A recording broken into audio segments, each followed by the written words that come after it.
What's up, Warriors fans? It's your main man Max here with Warriors Latest. Don't forget to like and subscribe and hit that notification bell if you like what you hear.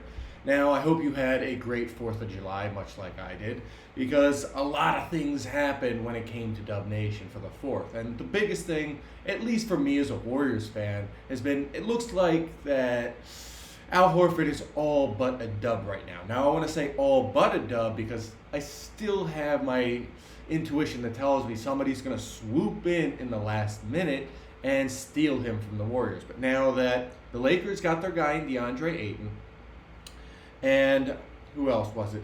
The Nuggets got their guy in Jonas Valanciunas, even though allegedly he might not honor his contract. But I wouldn't put my money on him not doing that, as it's going to be a whole huge mess if he doesn't.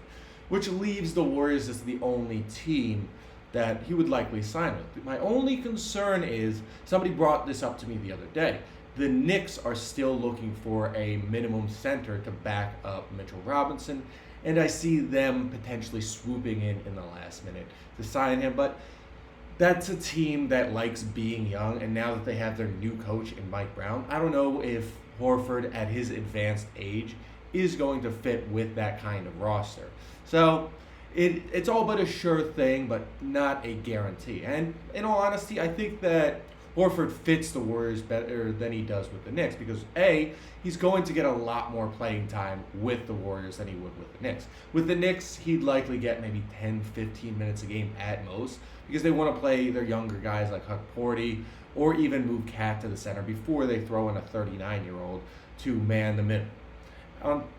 And with the Warriors, I could see him playing at least 25 minutes to go along with Quentin Post. Ever since they lost Kevon Looney, their middle has been completely barren. And that's probably the biggest thing they have to address this offseason, aside from trading Jonathan Kuminga, who honestly is becoming a bigger concern for me, but I'll get to that in a minute. But he is that guy that they really need. They do need that center that can be that guy that stretches the floor, can hit it from downtown, but doesn't really have to be a primary scorer since, let's be honest, Steph and Jimmy are taking the majority of the shots, with some of the bench guys and even Buddy Hield taking more shots than Al Horford. So I like it looking at that, and I just gotta say, let's get this job done. Come on, Joe Lacob. Come on, Mike Dunleavy. Sign him already so we can stop thinking about it. But that moves us on to the bigger issue that's going on in the Warriors offseason, and that's the Jonathan Kuminga fiasco. Well, I'll call it a fiasco because honestly it is. They should have dealt with this last week. They shouldn't be playing the waiting game because right now, suitors for Jonathan Kuminga are dropping like flies. Just earlier, the Heat and the Jazz took themselves out of the running. The Heat acquired Norman Powell that sort of deals with their scoring effort off the bench and gives up guys like Kyle Anderson and Kevin Love, as well as some picks to bring in Norman Powell. And Kyle Anderson would have been a centerpiece for that Warriors Kuminga trade, so that creates a bit of an issue of the Heat acquiring him moving forward. On top of that, now that John Collins, who was part of that trade, is heading to the Clippers, the only thing the Jazz could trade for Kuminga would be Lauri Markkanen, and after they drafted Ace Bailey, I sincerely doubt they have any interest in a young small forward who can only attack the basket, does well at attacking the basket, but that's what he primarily does, along with his ability to defend multiple positions on defense, which I do like. Thankfully, the Kings have upped the ante from their original offer of, I couldn't even remember the player's name to go along with Dario Saric and 2 second-round picks. But that was just not something that I wanted to see the Warriors acquire because that doesn't make the team better. And it's just frustrating to see. But from what I've heard, they're looking to include either DeMar DeRozan or maybe Zach LaVine in a trade for Kuminga. And I think that's a good deal for both ends because let's look at DeMar DeRozan. Great player, but he's still old. Still can get it done, but he's on the last half, and he's looking to win a title. And let's be honest here. The Kings aren't winning a title anytime soon. Yes, I love Doug Christie. He's shown that he could be a solid coach over Mike Brown, but I don't know where they're going. He's still a first-time coach, and I just don't see them being a real threat in the West. And let's see, they won a first-round pick on top of a rotation player, which would be DeMar DeRozan. And they didn't say, and this is the essential part, they didn't say it couldn't be a protected first-round pick. It could be a heavily protected first-round pick that maybe turns into 2 second-round picks down the road. And that really does a lot of credence for the Warriors because, hey, they get their first-round pick, worst-case scenario, it's 2 second-round picks, and they get their rotation player and the guys like DeMar DeRozan. Because I sincerely doubt that the Kings are going to go for a deal that includes a first-round pick and, say, Keegan Murray. Excuse me. But it is what it is, and I'm just thankful that the Kings are at least upping the ante to make it interesting, especially now that the suitors for Kuminga are dropping like flies. But who knows? Maybe a last-second suitor, a dark horse, will pop out of nowhere and give the Warriors an offer they can't refuse. Because we look at it, Kuminga, he's a guy that can really help any team. The problem is, if you trade for him, you can only trade back half of what his contract's worth, which means the other team is taking on more money than they would be sending out. And in this day and age, I'm not sure a lot of teams would be interested in doing something like that, but you never know. Kuminga has shown he can be a great player when given the opportunity, and I'd like to see him get that opportunity wherever it may be. Maybe he signs a short-term deal with the Warriors and then gets traded mid-season, but I just don't see that happening because when you're a team like the Warriors and you're just straight up going for the championship every single year, it's championship or bust this year and it's championship or bust next year, you can't afford to make mid-season roster moves, especially big ones. Because truth be told, in all the years, only one team has made a major big roster move and won the NBA title. And that's the 2004 Detroit Pistons when they got Rasheed Wallace that really rounded out that lineup. And I'm not putting my money on the Warriors doing something like that and then coming out on top as the NBA champs. So I'd rather them get the deal done now versus get it done in season. Yes, you could probably get more back in season, but I still would like to get it done now so the entire roster has a lot of continuity moving forward. Now, that's not going to be the only trade that the team makes. I would likely see them trading Buddy Hield and Moses Moody maybe to bring in something good because considering the free agents that are still available, I think the Warriors do have a lot to choose from as all those guys are going to be signing minimum deals. Not a lot of guys are going to be signing like huge contracts now because that all happened last week. And we've seen a lot of guys who have signed for minimum deals that were on big deals last year. I remember the biggest one that comes to mind is Tim Hardaway Jr. He signed for $14 million in Detroit last year and signed a minimum deal in Denver this year.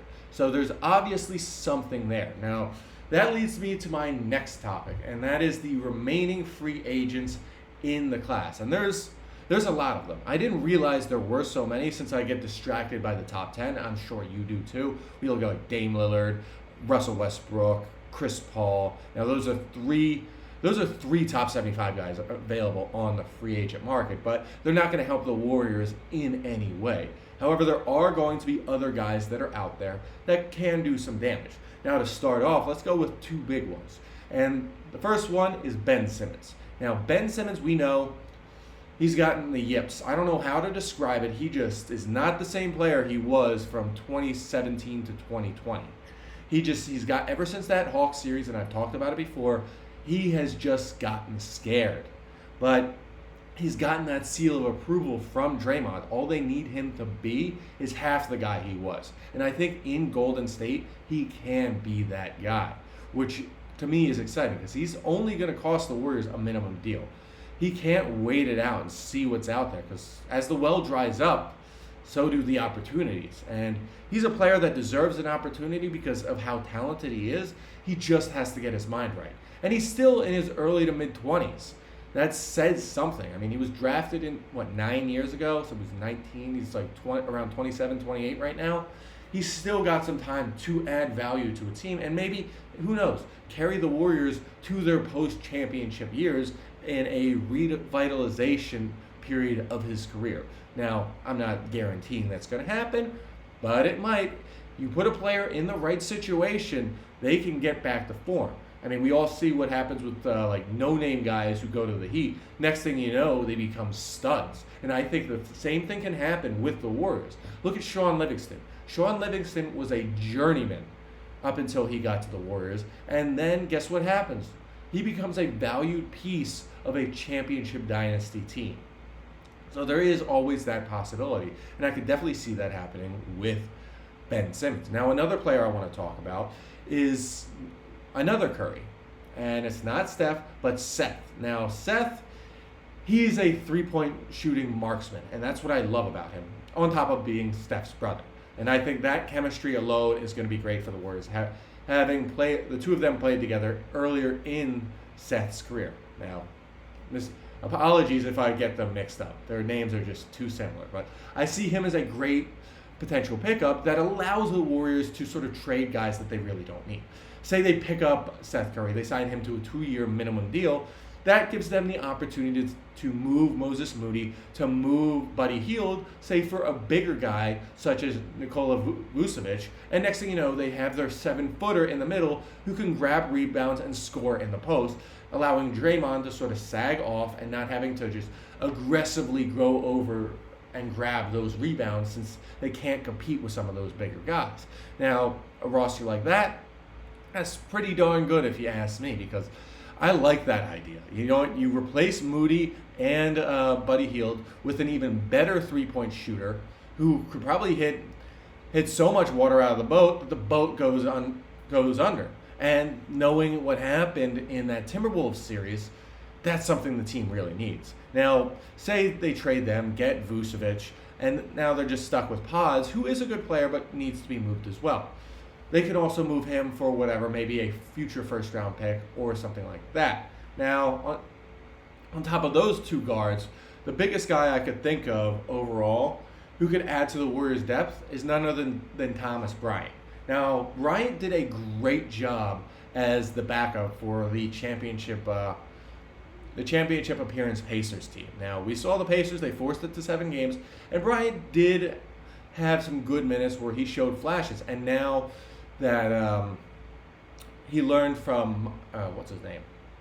God, I can't remember the center's name, excuse me. But since he had those minutes in Indiana and that experience, he can add to a championship roster over in Golden State. And I love that. So there's another guy that adds value to the team. Now, overall, the bottom line is the Warriors need to go out and get their guys. Whether that be Horford, they need to sign him, make sure he's part of the roster moving forward. Whether that be trading for Jonathan Kuminga and getting maybe not a star, maybe not a rotation player, but not a starter, but a rotation player who can come off the bench and add value to the team, as well as maybe a pick or two, or just some of those lower tier free agents who are, buy low options or can contribute to a championship team. They need to just do something. And the more they wait, the more opportunities are going to wish themselves away and be gone. We saw what happened with Miami, with the Wizards, now that they acquired a small forward in a trade with Houston, Cam Whitmore, that's his name. They acquired Cam Whitmore, and now their 3 is set for the years to come, so they're not going to be interested in Kuminga anymore. And now that the Jazz traded John Collins, they're not going to be interested in Jonathan Kuminga anymore. So the Warriors have to act on something in order to get the job done and at least add value to the team, because, like I said, if you wait too long, you can miss your opportunity. And for Warriors Latest, I'm your main man, Max, and as always, go